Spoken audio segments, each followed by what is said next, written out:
In honor of the 7th anniversary of the Neo Geo thread of the Atari Age Forum, we will take an in-depth look at Waku Waku 7. This 259 megabit fighter was developed by Sunsoft and released in 1996. The 7 in the game's title refers to the Waku Waku balls. It is said that whoever possesses them all will have their wish granted. 7 fighters, each of whom has one of these balls, gather in Waku Waku City in hopes of having their desires fulfilled. Waku Waku 7! The cast of characters were inspired by works of manga, pop culture, and video games. Without further ado, let's meet them. First is Rai, a junior high school student that enjoys riding his BMX bike. His attire is similar to C. Kensu of Psycho Soldier and the King of Fighters. He uses lightning-based attacks, and some of his specials are modeled after Terry Bogart's Power Wave and Burn Knuckle. There's Tise, a robot maid who wishes to be human. Her limbs transform into objects such as a broom, exhaust, and a bell depending on her actions. She throws objects ranging from a teacup, a puppy, a cactus, all the way to a large bullet. Watch out for her syringe attack as her health will recover if you're stuck by it. She often does this when she's low on health. One of the most comical characters is Tank Zed, a robot police tank that is manned by a dog and a human. He hurls explosives in several different ways. Poisonous fumes are emitted from his exhaust pipe, which stuns the player. Spikes emerge from his tank treads and drill heads from his arms, so keep an eye out for those.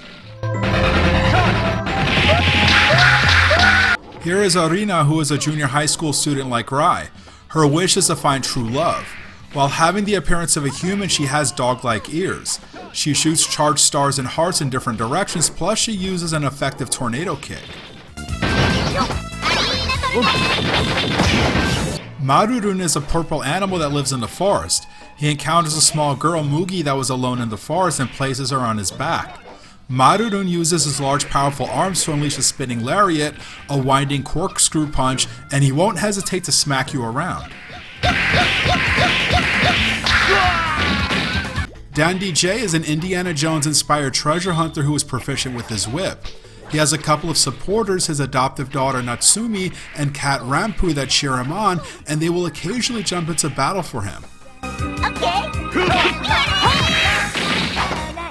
Finally, here is Slash, a monster hunter swordsman. He can perform numerous deadly combos with his blade and emit energy waves and blasts from it as well. Slash can teleport to avoid danger.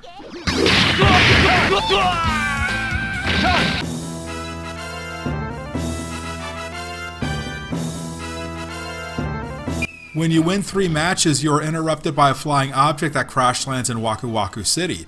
It is none other than Bonus Kun, a punching bag that also appeared in Galaxy Fight, Sunsoft's other Neo Geo fighter. Bonus Kun is a parody of Street Fighter's Ryu. He wears the same red bandana as Ryu and performs moves based on his Hadouken, Dragon Punch, and Hurricane Kick, despite not having any limbs. This match lasts only 1 round, and win or lose, you move on to the next fight.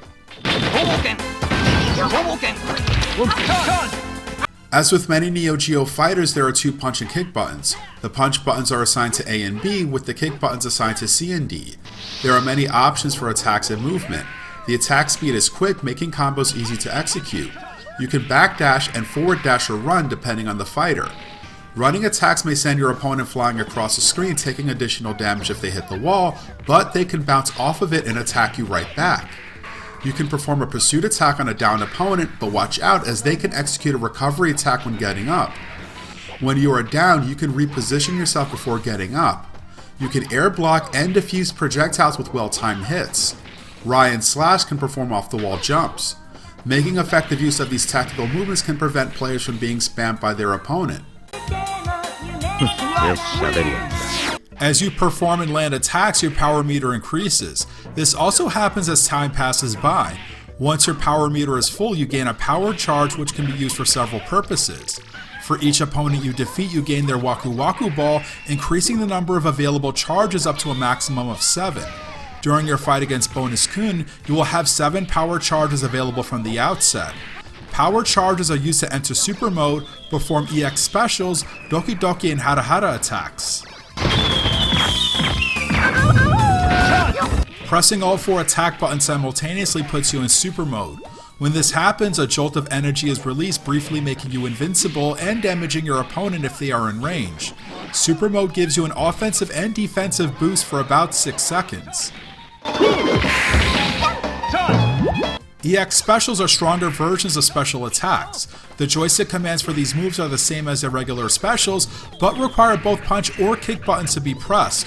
In addition to the higher damage output, EX specials have increased range, boosting your chances of a successful hit.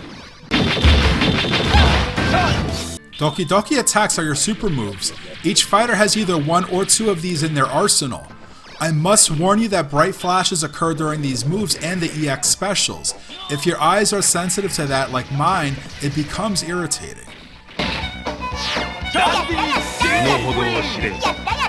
The most devastating move in this game are Hara Hara attacks. Some of these attacks can wipe out more than 3/4 of a full health bar and it's unblockable. The catch? It requires several seconds to charge. Charge times vary by fighter. When charging, you are left open to taking damage. An alarm sounds warning you that this move is about to be pulled off. Rush in and attack before the move is executed. If you can't stop it in time, do your best to dodge it or enter super mode right before the attack hits you as the charge protects you. The command for these attacks is the same for each fighter, down down and both punch or kick buttons. Some Hara Hara attacks require joystick movement once they're executed. Like numerous Neo Geo fighters, the stages scale out. What sets this apart from other fighting games that use this feature is that the stages can scale out to the entire width of the stage. This adds an extra dimension to the fights as you could turn a close range fight into a long range battle. This tactic is very useful when it comes to performing the Hara Hara moves given its charge time and to avoid them.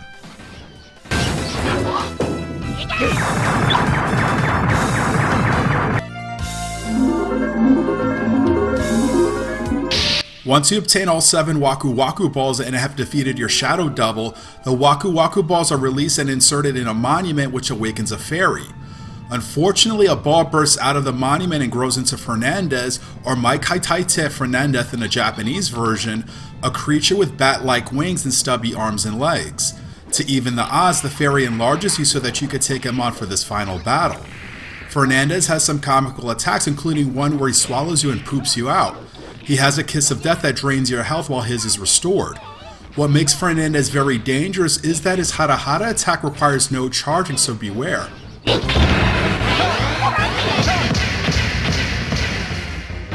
The CPU opponents won't give you much trouble during the first half of the game, but the difficulty ramps up afterwards, which has frustrated me on numerous occasions, especially during fights against Fernandez, who can be one cheap bastard. Take advantage of every tactic in the book, as the CPU certainly does. My favorite tactics include running attacks, expanding the stage when I'm at a health disadvantage, and using my power charges on EX specials. Super mode is the CPU's best friend, especially during the later matches. Scale out the stage and use projectiles if possible when the CPU is in super mode, that way you make it tough for them to land any attacks. If you're going to use super mode yourself late in the game, make sure to time it right or else the CPU will counter with it themselves and you will take damage from the charge. They are aggressive with pursuit attacks, so make sure you quickly recover and counter.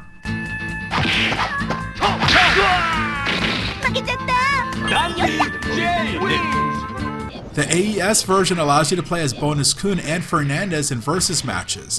While this is a nice feature, my nitpick is that Fernandez is not rebalanced, thus he remains overpowering. Another note in 2-player versus matchups is that you have access to the maximum 7 power charges.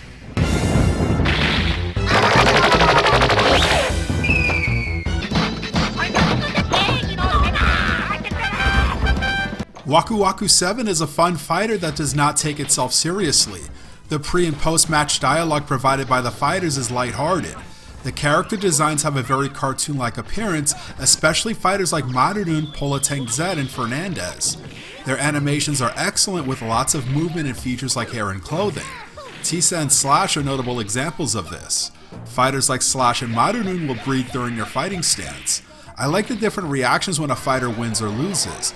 The stages are colorful with people and animals cheering on the fighters in some backgrounds, adding to the comical nature. The time of day cycles between rounds, a nod to the Fatal Fury games, adding diversity to the color and details.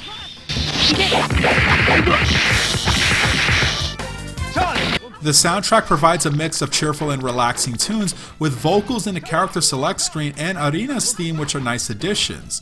There's plenty of variety in the sound effects.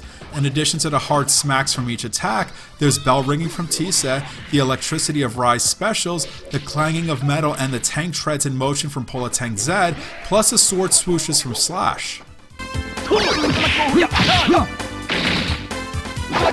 In addition to the drawbacks I mentioned earlier, I felt that the damage system needed adjustment. In the blink of an eye, rounds can end quickly due to the high damage inflicted by even basic attacks. While the roster size is small, each fighter has their own traits, making each one worth experimenting with, providing plenty of replay value. I use Rai and Slash most of the time because Rai reminds me of Terry and Slash has slick sword attacks. The controls are responsive. It's not difficult to execute the attacks and maneuvers. With the fast-paced, over-the-top action, combos, and bouncing around, it feels like you're playing Capcom's X-Men or Marvel fighters, so if you enjoy those games, who doesn't, I'm sure you will have fun with Waku Waku 7.